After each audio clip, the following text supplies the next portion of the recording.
Good evening. Tonight, let's talk about the American dream. The story we've been sold for generations. Work hard, get a house, a car, and a future for your kids. But here's the truth. For millions, that dream is now a luxury, as rare as a working McFlurry machine. The American dream has become a recurring nightmare for many, a slow-motion crisis hiding in plain sight. Families who play by the rules, work tirelessly, and still sink deeper into precarity. This isn't bad luck. It's a systemic failure. We're witnessing the rise of a third-world America, visible in tent cities, RV encampments, and storage units doubling as homes. These aren't just the unemployed. There are neighbors, teachers, and delivery drivers, people working harder than ever, but the finish line keeps moving.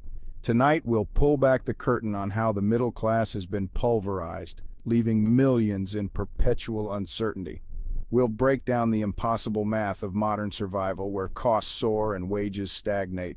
This isn't about bootstraps. Most can't even afford the boots. It's about a system that's fundamentally broken, and it's time we face that reality. Let's get started. Just work harder. The American solution to every financial problem. Lost your job? Work harder. Can't afford rent? Get a second job? Still struggling? Maybe try a fourth. But the link between hard work and success has snapped. The middle class is now a tightrope over a canyon of debt, and millions have fallen. You can work 60, 70, even 80 hours a week and still be one emergency away from ruin. This isn't a personal failing. It's the result of decades of policies favoring corporations and the wealthy. Unions have been dismantled, wages have stagnated, and the gig economy offers flexibility but strips away security. The social contract has been rewritten. Work constantly, have no safety net, and be grateful for the scraps. The myth of working harder is a cruel joke on an exhausted population. The game is rigged, and the house always wins. It's time to stop blaming individuals for a system designed to keep them down. The problem isn't effort, it's the rules of the game. Homelessness in 2025 doesn't look like the stereotype. It's families living in minivans, students showering at gyms because their home is a storage unit, retirees in RVs chasing cheap parking. These aren't choices, they're last resorts in a housing market that's left millions behind. People live in cars because it's cheaper than a deposit on an apartment. They risk storage units for a locked door and a roof. Every day is a puzzle. Where to shower, charge your phone, or park safely for the night. The psychological toll is immense. Constant vigilance, stress, and the grinding away of hope. This isn't a coastal or urban problem, it's nationwide. From LA tent cities to RVs in Oregon forests to cars in Atlanta suburbs, the crisis is everywhere. We've prioritized profits over the right to shelter, creating a permanent underclass of nomads. These are working people, unseen and unheard, living on the margins. The American dream has been downsized to a 100-square-foot box. This is the new normal for millions, and it's a national disgrace. Let's do the math. $15 an hour, $2,400 a month before taxes. Average rent for a modest one-bedroom, over $1,800, and double that in big cities. Most of your income is gone before you even buy groceries. This isn't just a city problem. Rents are spiking everywhere as people flee unaffordable urban centers. Landlords demand you earn 3 times the rent, so you'd need $5,400 a month or $34 an hour. How many essential workers make that?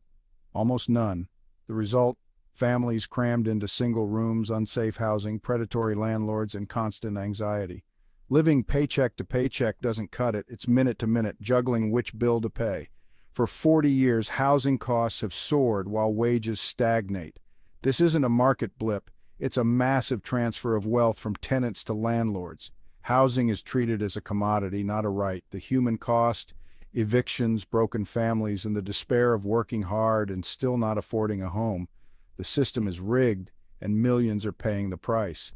This is the reality for America's working class.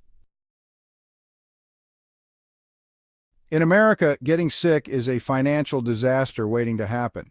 Even with insurance, you're buried under deductibles, co-pays, and surprise bills.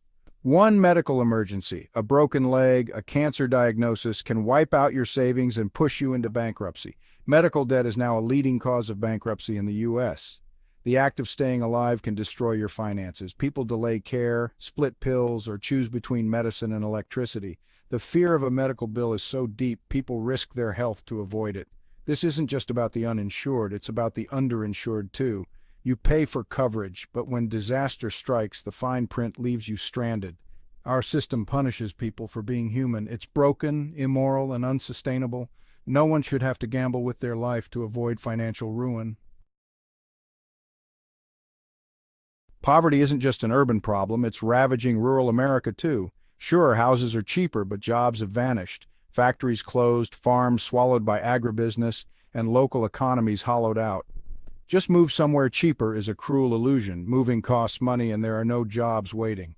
The industries that once sustained these towns are gone, replaced by deserts, food deserts, healthcare deserts, banking deserts, and opportunity deserts.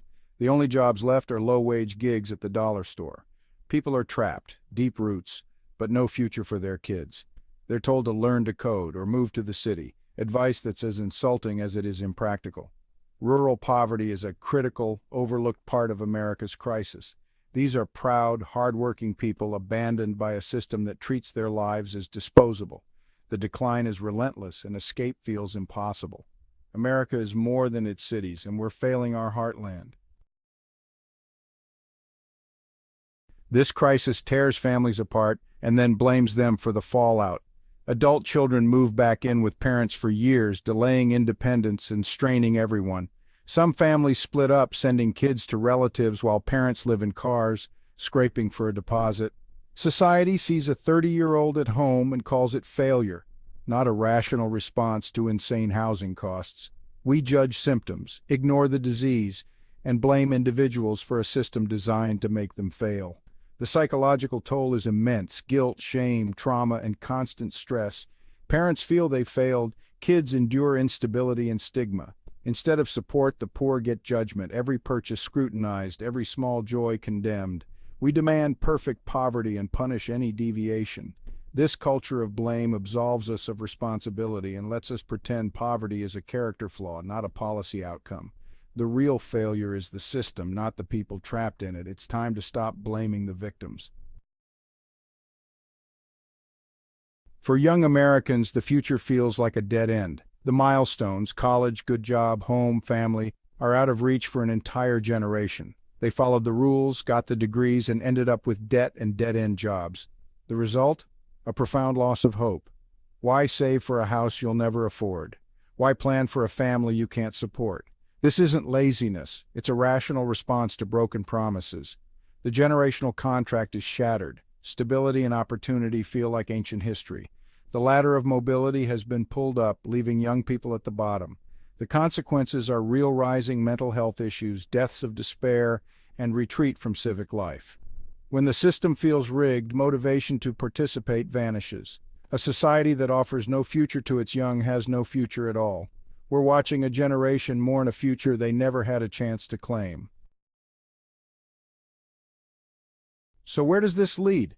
When millions work hard, play by the rules, and still have nothing, the result is dangerous. A population that's lost faith in its institutions is a powder keg. The anger and frustration are already here, visible in political extremism, social unrest, and a bitter national mood. People are angry because they've been abandoned by those in power, and they're right to be angry. History is clear. When inequality becomes a chasm, societies break.